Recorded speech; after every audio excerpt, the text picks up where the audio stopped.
Israeli strike leaves Gaza City's last fully functioning hospital out of service as offensive escalates.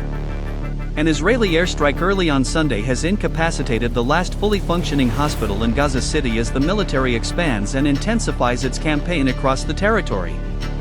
No casualties were reported from the strike, but the Anglican church in Jerusalem, which runs the Al-Ahli Baptist hospital, said a boy with a head injury died in the rushed evacuation of patients. It said that the hospital had received only 20 minutes warning ahead of the strike and was forced to take patients into the streets. Parts of the hospital, including the emergency room and reception area, were extensively damaged. There was also damage to the adjoining St. Philip's Church, according to video received by CNN. The Israel Defense Forces, IDF, said that they had struck a command and control center used by Hamas in attack, without offering proof. They said steps had been taken ahead of the strike to mitigate harm to civilians. Hamas denied the allegation the hospital was being used for military purposes. The Israeli military is extending its ground operations deep into Gaza, creating a large buffer zone between the Strip and Israeli territory and pushing hundreds of thousands of civilians into an ever smaller area on the Mediterranean coast. In the south, the military announced it seized the Morag corridor, cutting off Rafah from the rest of Gaza. On Sunday night, the Defense Ministry said the IDF had completed the occupation of the Morag axis, making the area part of the Israeli security zone, adding that the northern border area in Gaza was also being expanded as part of the security zone. Tens of percentages of Gaza's territory have become part of Israel's security zones, Defense Minister Israel Katz said. The main goal is to exert heavy pressure on Hamas in favor of returning to the outline of releasing the hostages, and the more Hamas persists in its refusal, the more IDF activity will intensify, Katz claimed. Palestinians, displaced by the Israeli military offensive, shelter in a tent camp in Khan Yunis, southern Gaza Strip, April 6, 2025. In all, according to the United Nations, some 400,000 people have been told to move over the past 3 weeks, with hospitals often used as a place of shelter throughout the conflict. One patient in the Al-Ahli Baptist Hospital, Mohammed Abu Nazar, told CNN he was still inside when it was struck. "We expected that we would all die inside the hospital. I have no treatment or anything right now.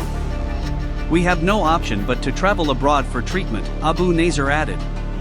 The Palestinian Ministry of Health said that the hospital was temporarily closed and directed people to 3 other hospitals.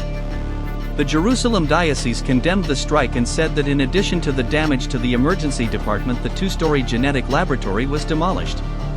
The diocese said it was the 5th time the hospital had been struck since October 2023.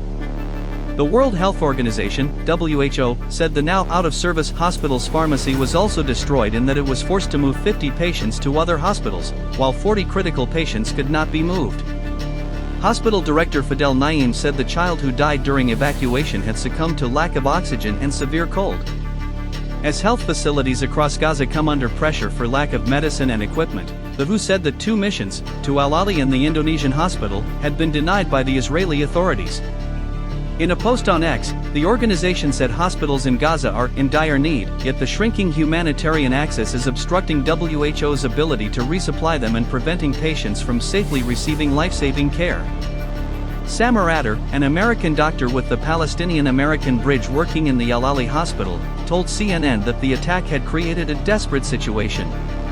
"The people here are exhausted, they're hungry, they're tired, they're wounded, not just physically but also psychically," he said.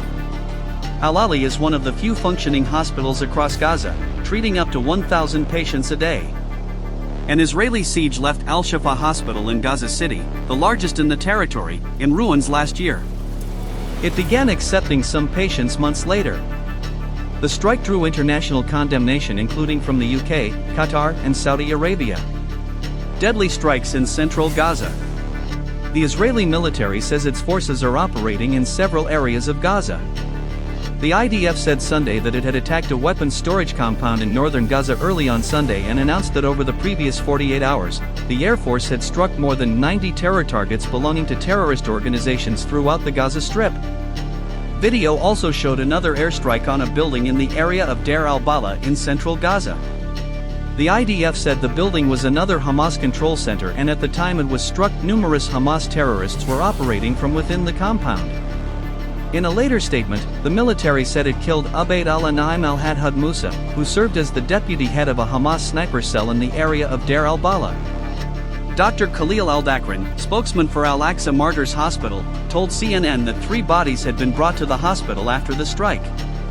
He said a strike on a vehicle in the same area on Sunday had killed 7 people, 6 of them brothers. Another strike later Sunday appeared to have hit the Deir al-Bala municipal building, killing a senior member of the Hamas-run Justice Ministry, according to local journalists. The Israeli military meanwhile said it had intercepted another rocket fired from Gaza. In response, it issued another evacuation order for several areas of Khan Yunis in southern Gaza, saying on X, "We will attack with extreme force every area from which rockets are launched." Israel says it is expanding its campaign in Gaza as part of efforts to force Hamas to free its remaining hostages. One of them, American-Israeli hostage Eden Alexander, appealed directly to President Donald Trump in the second proof-of-life video of the captive released by Hamas Saturday. Alexander, who is almost certainly speaking under duress in the 3-minute propaganda video, says he believed Trump would succeed in bringing him out of Gaza.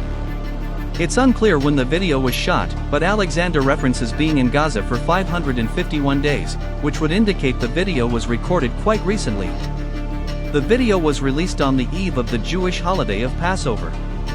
The Hostage and Missing Families Forum asked Jewish families to leave an empty place setting for the hostages to mark their time in captivity. Each moment grows more unbearable.